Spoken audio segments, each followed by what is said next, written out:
Χαιρόμαστε που και φέτος, παρά τις αντιξιότητες, είμαστε εδώ με ένα εξαιρετικό πρόγραμμα και μια συμμετοχή που μας ικανοποιεί πλήρως για να συνεχίσουμε την παράδοση και το θεσμό του Ευρωμεσογειακού Φεστιβάλ και να προσφέρουμε ένα θέαμα και από πλευράς ποιότητας αλλά και από πλευράς μηνυμάτων συναδέλφωσης και αλληλεγγύης με όλους τους λαούς της Ευρώπης σε μια περίοδο δύσκολη. Συνέχεια στο φεστιβάλ για απόψε δίνει μια συμμετοχή που θέλουμε να είναι πάντα κοντά μας. Η συμμετοχή της Ελλάδας με την αδελφοποιημένη πόλη των Ιωαννίνων. The evening continues with the participation of Greece by the twin city of Ioannina.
Από εδώ κοίτατε.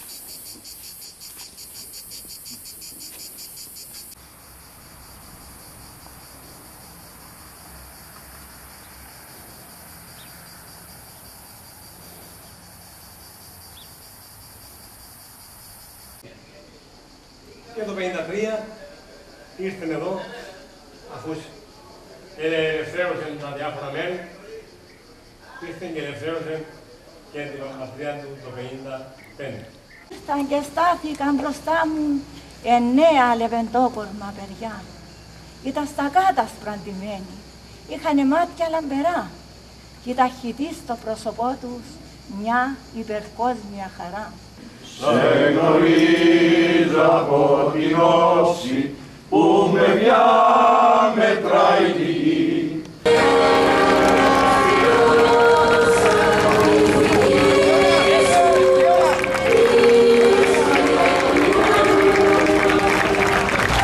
Με ελεύθερο το πνεύμα, αδούλωτος, ανυποχώρητος, άκαμπτος, ανίκητος και πρικισμένος με τις ευχές όλων μας, προχώρα.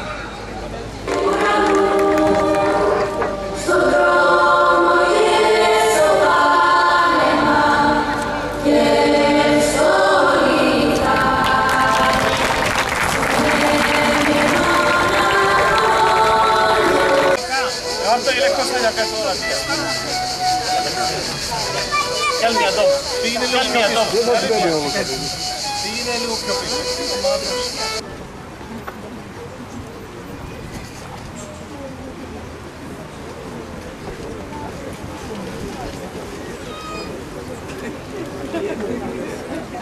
Thank you.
Στα Γιάννηνα χαιρετισμούς, πες τους να μην λυγίσουν και ότι τώρα το χάνουνε πάλι θα το κερδίσουν.